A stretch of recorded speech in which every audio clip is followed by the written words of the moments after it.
Hello বন্ধুরা, আর একটা ফিটনেসের ভিডিও নিয়ে চলে এসেছি। তোমরা সবাই আমাকে জিজ্ঞেস করো যে দাদা কি করে 18 কেজি কম করলে।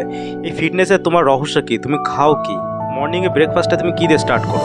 এটাই হচ্ছে কি আমার ব্রেকফাস্ট। আর এই মর্নিংয়ে ব্রেকফাস্ট আমি কীভাবে শুরু করি সেটাই আমি দেখাচ্ছি।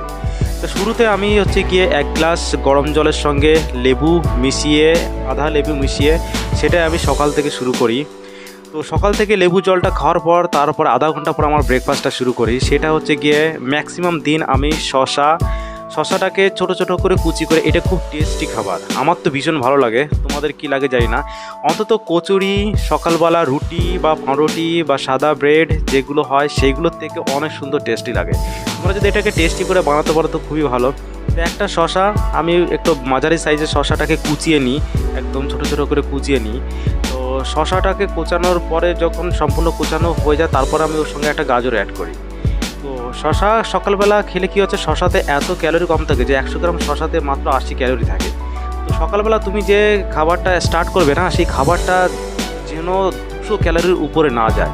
মানে সকালবেলা গ্রিন টি হোক বা ব্ল্যাক কফি হোক বা যেসব স্যালাডের সঙ্গে হোক বা যে কোনো জিনিসের 200 ক্যালোরি থেকে 300 ক্যালোরির উপরে যেন না ওঠে।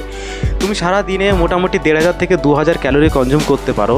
তো তার মধ্যে সকালেই যদি তুমি পাউরুটি বা অন্যান্য ব্রেড দিয়ে বা যদি পরোটা দিয়ে শুরু করো, সেই ক্ষেত্রে খুবই মোটামুটি 500 থেকে 700 ক্যালোরি ওখানেই চলে যায়। তো গাজর কাটার পরে গাজরটা আমি শশার মতো কুচু কুচু করে কাটলাম, আর টেস্টির জন্য একটু পেঁয়াজ আর একটু লঙ্কা দিয়ে দিলাম। লঙ্কা পেঁয়াজটা তুমি তোমার টেস্টের উপরে ভ্যারি করে নিতে পারো। লঙ্কাটা আমি একটু নিই যাতে একটু ঝালঝাল হয়, একটু টেস্টি হয়।